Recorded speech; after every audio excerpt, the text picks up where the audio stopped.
ظاہری حیات طیبہ تک محدود تھے یا یہ احکامات قیامت تک آنے والے مسلمانوں کے لیے ہیں؟ قیامت تک آنے والے مسلمانوں کے لیے۔ جب قرآن قیامت تک کے لیے کتاب بن کر آیا تو اس کا مطلب ہے کہ یہ حکم بھی قیامت تک کے لوگوں کے لیے ہے، اور قیامت تک کے لوگوں کے لیے اس حکم کا پھر کیا مطلب ہوا کہ وہ رسول کی بارگاہ میں استغفار کریں، جا کر اللہ سے معافی مانگیں، مصطفیٰ کی بارگاہ میں حاضر ہو کر اللہ سے معافی مانگیں، اور اگلی جو شرط ہے کہ رسول بھی ان کے لیے استغفار کریں، رسول بھی ان کے لیے اللہ کی بارگاہ میں سفارش کر دیں۔ تو اب اس کا مطلب کیا ہوا؟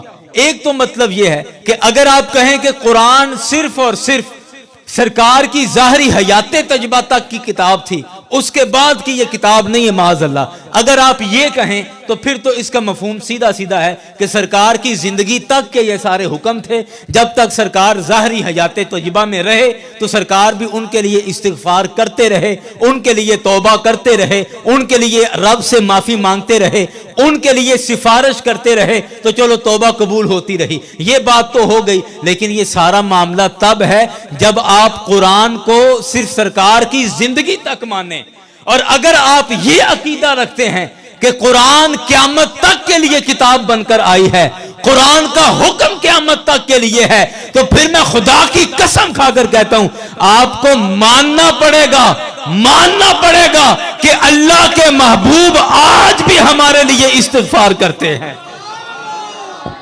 اللہ کے محبوب آج بھی ہمارے لیے رب سے معافی مانگتے ہیں، اللہ کے حبیب آج بھی ہمارے لیے رب سے سفارش کرتے ہیں، اللہ کے حبیب آج بھی ہمارے لیے اپنے رب سے استغفار کرتے ہیں اور اپنے رب سے معافی کے طلبگار ہوتے ہیں۔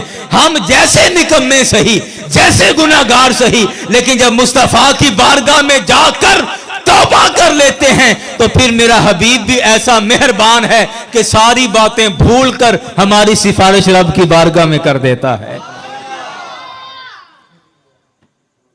اللہ اکبر، اللہ اکبر۔ قرآن جب قیامت تک کے لیے کتاب ہے تو پھر آپ مانیں کہ میرے مصطفیٰ آج بھی اپنے غلاموں کے لیے استغفار کرتے ہیں۔ وہ دیتے ہیں کیا اور کیا نہیں دیتے، یہ جھگڑے اور یہ معاملے، یہ سارے میں سمجھتا ہوں یہ عقل کی الجھنیں ہیں، یہ عقل کی الجھنیں ہیں، صرف اور صرف ہمارے ذہن کا فطور ہے، اس سے زیادہ کچھ نہیں۔ اللہ اکبر، اللہ اکبر۔ جب ان ذاتوں سے مانگا جائے تو پھر حساب یا پھر پیمانہ نہیں رکھتے کہ 1 لیٹر دینا یا 2 لیٹر دینا یا 10 لیٹر دینا، پیمانہ نہیں ہوتا۔ جب رب سے مانگیں یا رب کے حبیب سے کے واسطے سے جب مانگیں تو پھر محدود نہیں، پھر جھولی چھوٹی نہیں ہونی چاہیے، پھر کاسا چھوٹا نہیں ہونا چاہیے۔ یہ دیکھیں وہ بارگاہیں کون سی ہیں۔ اللہ اکبر، اللہ اکبر۔ تو رب کائنات کے اس حکم سے، قرآن کی اس آیت سے یہ بات واضح ہو گئی کہ آج بھی اگر در مصطفیٰ کا واسطہ دے کر رب سے توبہ کریں تو میرے مصطفیٰ آج بھی ہمارے لیے استغفار کرتے ہیں۔ کافی سال پہلے میں نے یہی گفتگو اسی مضمون پر ٹنڈو آدم ایک شہر ہے حیدرآباد کے قریب سندھ کا، وہاں میں گفتگو کر رہا تھا، تو وہاں ایک دوست کھڑے ہوئے، انہوں نے ایک بڑا مزیدار سوال کیا اسی گفتگو پر، اور بڑا مزیدار سوال تھا ان کا، اس لیے میں آپ کے سامنے وہ رکھ رہا ہوں۔ وہ کھڑا ہو کے کہتا ہے کہ حضرت آپ نے جو گفتگو کی ہے تو اس گفتگو سے صاف پتہ چلتا ہے کہ امیروں کی بخشش ہو جائے گی اور غریبوں کی بخشش نہیں ہوگی۔ میں نے کہا وہ کیسے؟ کہتے ہیں کہ آپ نے یہ کہا کہ اللہ تعالیٰ فرماتا ہے کہ جب اپنی جانوں پر ظلم کر لو تو محبوب کی بارگاہ میں چلے جاؤ، اور آج آپ کو پتہ ہے کہ وہاں جانے کے لیے ایک اچھی خاصی رقم چاہیے، تو اب وہ غریب آدمی تو وہ رقم نہیں افورڈ کرتا، امیر آدمی کر سکتا ہے۔ تو اس کا مطلب کہ امیر بندہ تو وہاں پہ جا کے اپنی توبہ کر لے گا اور کروا لے گا اور معافی تلافی ہو جائے گی، تو غریب بندہ تو وہاں نہیں جا سکتا۔ تو مطلب یہ ہے کہ آپ کی تقریر کے مطابق امیر بخشے جائیں گے اور غریب پکڑے جائیں گے۔ سوال سمجھ آیا نا؟ اور سوال بنتا بھی ہے۔ میں نے کہا سوال تو آپ کا بہت مزیدار ہے اور بڑا لطف آیا آپ کا سوال، شاید میرا جواب اتنا مزیدار نہ ہو جتنا خوبصورت یہ آپ نے سوال کیا ہے، لیکن مجھے ایک بات بتائیں، کہ قرآن نے یہ کہا کہ اے حبیب آپ کی بارگاہ میں آ جائیں، قرآن نے مدینہ جانے کا تو نہیں کہا۔ یہ بڑا باریک فرق ہے کہ قرآن نے یہ تو نہیں کہا کہ اے حبیب جو اپنی جان پر ظلم کر لیں وہ مدینہ شریف پہنچ جائیں، قرآن نے یہ تو کہا ہی نہیں۔ قرآن نے کہا کہ اے حبیب جو اپنی جان پر ظلم کر بیٹھے ہیں وہ آپ کی بارگاہ میں آ جائیں، وہ آپ کی بارگاہ میں آ جائیں، سرکار کے پاس جانا ہے، مدینہ جانے کا حکم تو نہیں ہے، مدینہ جانے کا حکم نہیں، سرکار کی بارگاہ میں جانے کا حکم۔ اور اس کا صاف مطلب یہ ہے اور مطلب واضح ہے کہ اگر مصطفیٰ کی شہر میں جا کر مصطفیٰ کی بارگاہ میں حاضر ہو جاؤ تو یہ تمہاری قسمت ہے، یہ بھی ایک نعمت ہے۔ لیکن اگر مصطفیٰ کے شہر جانے کا انتظام اور اتفاق نہیں ہے تو پریشانی کی بات نہیں ہے، آپ اپنے محلے کی مسجد میں جا کر وہاں تنہا کسی کونے میں بیٹھ کر باوضو ہو کر سر جھکا کر باادب طریقے سے بیٹھ کر دل میں میرے مصطفیٰ کا تصور رکھ کے زبان سے آقا کی بارگاہ میں درود و سلام پڑھنا شروع کر دو، میرے مصطفیٰ کی بارگاہ میں درود و سلام پڑھنا شروع کر دو، دل و دماغ میں مصطفیٰ کا تصور ہو، زبان پر سرکار پر درود و سلام کے نذرانے ہوں، درود پڑھتے جاؤ پڑھتے جاؤ پڑھتے جاؤ۔ جب ایک ایسا لمحہ آئے گا کہ جس لمحے تمہاری آنکھ سے آنسو ٹپک آئیں، جب تمہاری آنکھ نم ہو جائے مصطفیٰ کی بارگاہ میں درود پڑھتے پڑھتے، جب یہ کیفیت طاری ہو جائے کہ آنکھ نم ہو جائے، آنسو بہ نکلیں، تو سمجھ جانا قبولیت کی گھڑی آن پہنچی ہے، سمجھ جانا کہ تم مصطفیٰ کی بارگاہ میں پہنچ چکے ہو، سمجھ جانا کہ مصطفیٰ کے در پہ آ چکے ہو۔ اب جو جی میں آئے سوال کرتے چلے جاؤ، مانگتے چلے جاؤ، میرا خدا عطا فرماتا چلا جائے گا۔ یا رسول اللہ، یا رسول اللہ، زندہ باد، مرحبا مرحبا۔ اللہ اکبر، اللہ اکبر۔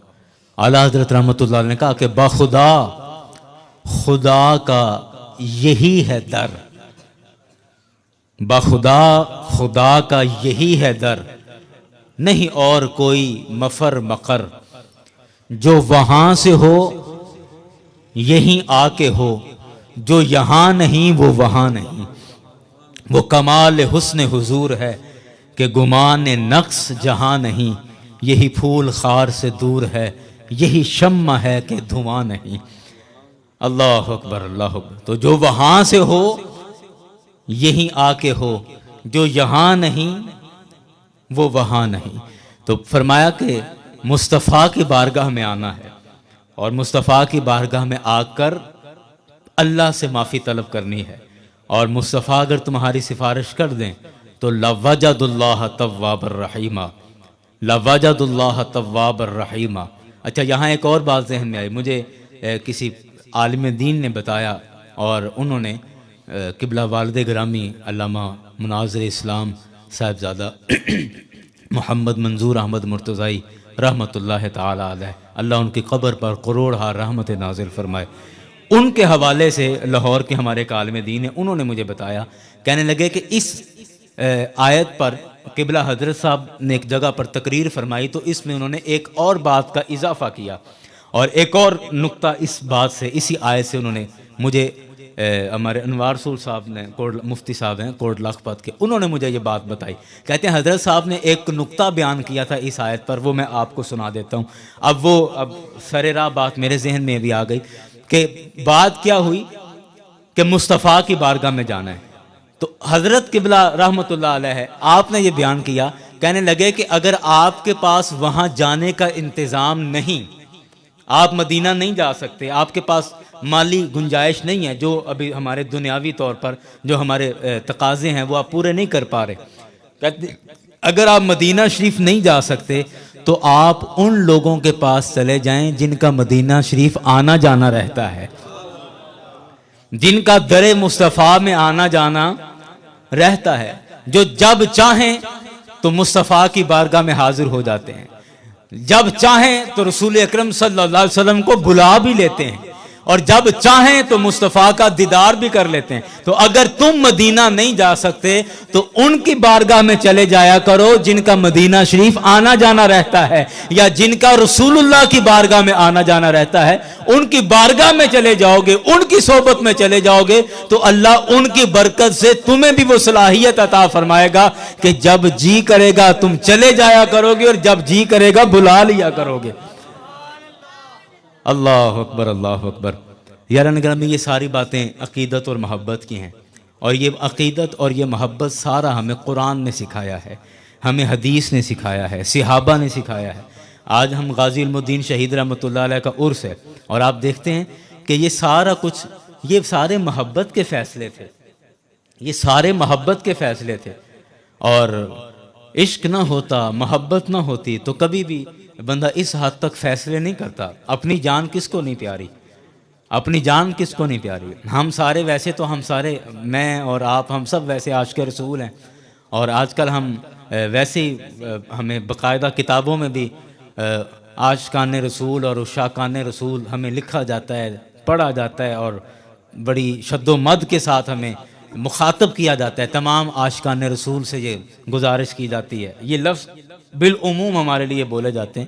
میں کہتا ہوں کہ ایک طرف تو وہ عاشق ہیں کہ جنہوں نے جان کی بھی پرواہ نہیں کی، اور سرکار کے گستاخ ہندو راجپال کو قتل کر دیا، اور اپنی جان کی، پتہ تھا انگریز حکومت ہے، کافر حکومت ہے، پتہ تھا میں نہیں بچوں گا، لیکن اس کے باوجود کہا کہ یہ جان تو آنی جانی ہے، اس جان کی تو کوئی بات نہیں۔ کیا خیال ہے؟ ہاں جی۔ تو ایک طرف تو وہ عشق ہے کہ وہ عاشق جسے ہم نے دیکھا کہ اس نے اپنی جان کی پرواہ بھی نہیں کی، اور وہ عشق کے میدان میں بے خطر کود پڑا آتش نمرود میں۔ عشق تو آگ میں بھی بلا خوف چلا جاتا ہے، اور وہ پرواہ نہیں کرتا۔ اور ایک طرف میرے جیسے ہم، اور ہمارے جیسے ہم سب عاشق ہیں کہ جن کو سردیوں میں وضو کرنے سے بھی مسئلہ ہوتا ہے، جن سے گرم بستر چھوڑ کر مسجد بھی نہیں جایا جاتا، جو مسلح پر آنا جن کے لیے مشکل ہے۔ ایک طرف ہم بھی سارے ویسے تو بڑے خوش ہیں کہ ہم سارے عاشقان رسول ہیں۔ میں نے شروع میں کہا تھا نا کہ یہ عشق اور یہ عاشق کہلوانا یہ کوئی خالہ جی کا واڑا نہیں ہے، یہ کوئی کھیل نہیں ہے بچوں کا۔ وہ کسی نے کہا تھا یہ عشق محمد ہے نہ کہ بازیچہ اطفال، یہ بچوں کا کھیل نہیں ہے، یہ مصطفیٰ کا عشق ہے، یہ عشق محمد ہے نہ کہ بازیچہ اطفال، عیاش کو یہ جام پلائے نہیں جاتے۔ اے نہیں کہ ہر ایرا گیرا آ کے منہ چوکے میں عاشق رسول ہاں، نا نا نا۔ جنہاں عشق دے دعوے کیتے نے پھر انہاں دی زندگی سوکھی نہیں لنگی، انہاں دی پھر کانڈ زمین تے، انہاں دی کانڈ پھر بستر تے نہیں لگی، انہاں پھر نہ اکھ لا کے سوچیا تے نہ اکھ لان دا کدی سوچیا، اور نہ کدی آرام دا سوچیا تے نہ کدی سکون دا سوچیا۔ جنہاں نے عشق کیتا ہے تے پھر انہاں نے تپدی ریت تے سینے تے پتھر بھی رکھے۔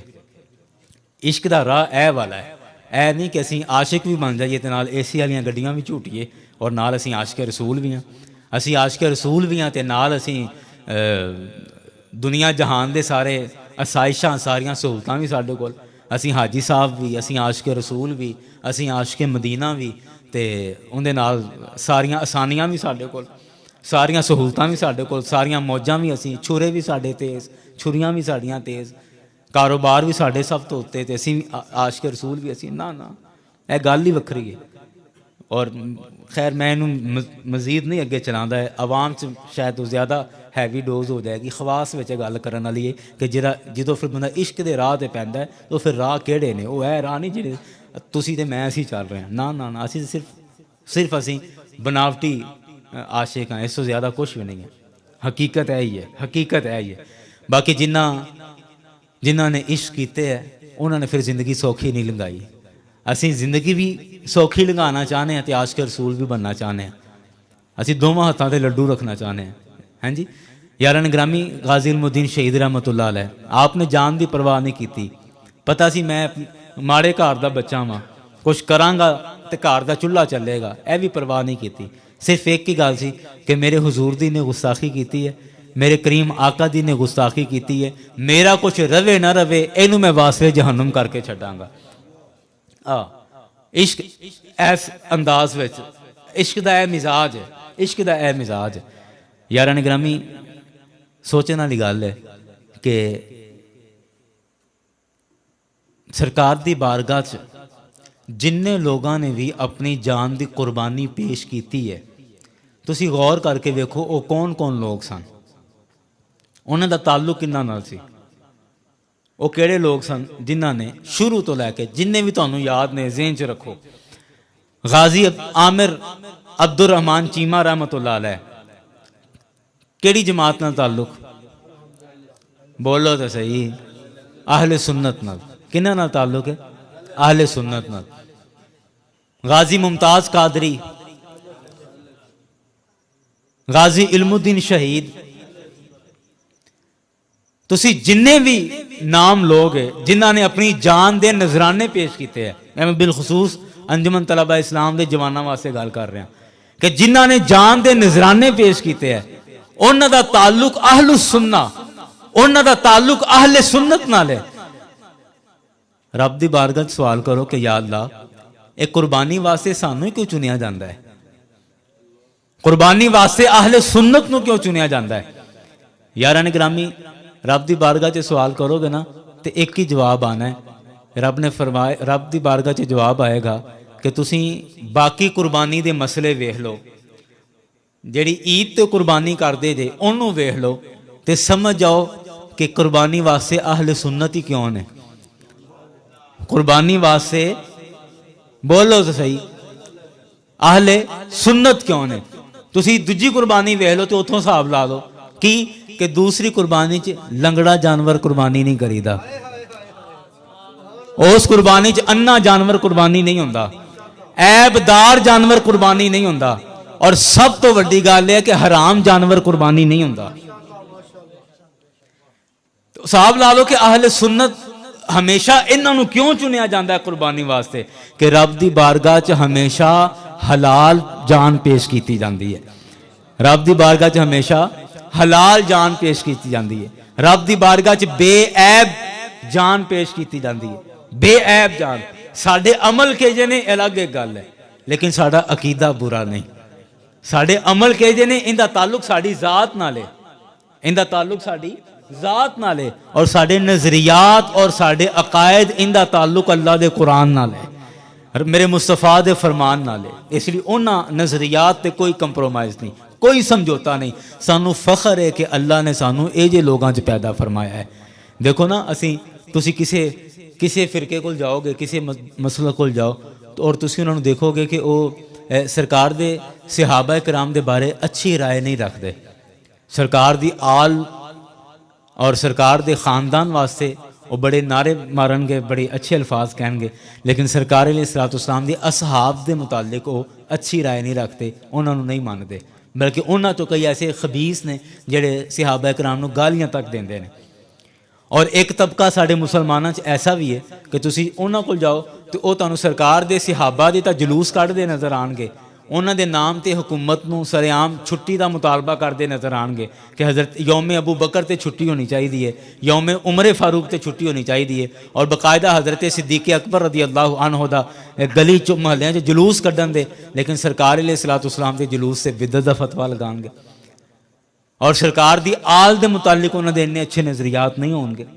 لیکن قربان جاؤ اللہ تعالیٰ نے تانوں او عقیدہ تے نظریہ عطا فرمایا ہے کہ ساڈے اندر تسی نیک بندے دے پہلے درجے تو لے کے تے نیک بندے دے آخری درجے تک تسی ساریاں نو ویکھ لو، یعنی اللہ دے ولی تو لے کے تے اللہ دے نبی تک جننے بھی درمیان تے درجے آندے نے اہل سنت سب نو منن والے نے، سب دا احترام کرن والے نے، سب نو منن والے نے، نہ اولیاء اللہ دا انکار، نہ صحابہ اکرام دا انکار، نہ سرکار دی اہل بیت دا انکار، سب دا اقرار تے دل و بجان اقرار کیتا جاندہ ہے۔ تو اللہ کریم دی بارگاہ چ دعا ہے کہ رب کائنات انہاں عاشقاں دے نقش قدم تے چلن دی توفیق عطا فرمائے، اللہ تعالیٰ سانو ایمان دی غیرت عطا فرمائے، ایمان دی غیرت عطا فرمائے، اور اللہ کریم ایس حاضرین نو اپنی پاک بارگاہ چ قبول فرمائے۔ جن نے دوست احباب ایس دفعہ عمرے تے جا رہے ہیں اللہ تعالیٰ انہاں دا سفر قبول فرمائے، انہاں دی حاضری قبول فرمائے، اور جن نے احباب میرے ورگے نے جن احباب میرے ورگے نے کہ جڑے خواہش مند اور طلبگار نے اس در دی حاضری دے، اللہ کریم انہاں دی حاضری دی بدولت سانوں بھی اپنی پاک بارگاہ دی حاضری نصیب فرمائے۔ وما علینا الا البلاغ۔